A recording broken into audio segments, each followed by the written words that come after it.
But lo and behold, a couple of weeks later, they phoned me up and said, "Oh, Martin wants to work with you as the composer on the news job." You know, I was like, "Oh, wow, incredible!" So I had to go then for another meeting, and then he explained it all in more detail. He said, "I want a really distinctive sound, instantly recognisable, instantly memorable. That in the first second, no matter how you use that sound." Because it's got to be on the radio, it's going to be on TV, it's going to be in Scotland, it's going to be all different places, and they've all got to have a different feel and a different approach, but it's got to be instantly recognisable. And then we were talking about sounds that he liked, and one of them was the pips, which is that sound of which we all know, obviously. And the BBC's been using that. Next year, it's the 100th anniversary of the BBC. Can you believe it? 100 years. And that sound was at the very start of the BBC, and it was from the Greenwich Observatory.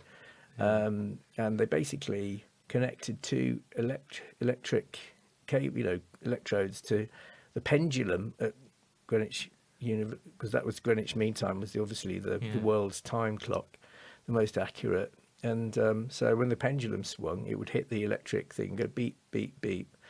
And they converted that into a sine wave, and that was the sound of the pips. And so the BBC had been using that for years, And Martin said, the pips is a really good example of a sound that is very distinctive. And I thought, well, maybe we could use the pips, but add a dance beat to it, it'd be really different. And I was thinking of this in my head as we were chatting, and then, I'd build it up and add a bass line to it. And then he said, "Oh, well, I'd like some sort of drama and it's got to have sort of drama and tension a bit." So I thought big drums does that trick, so I did those.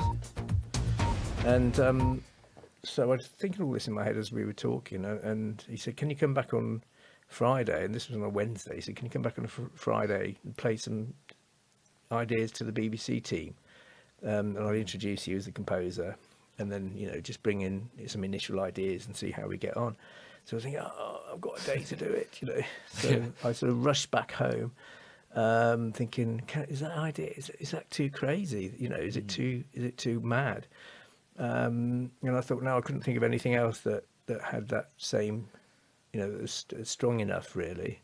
The thing about that was it was a sort of distinctive idea, it wasn't just a tune or anything, it was just it was an idea. So I thought, no, that's going to be the one. So I sort of put it together when I got back on the Thursday, and then did all the layers, added some nice string chords underneath.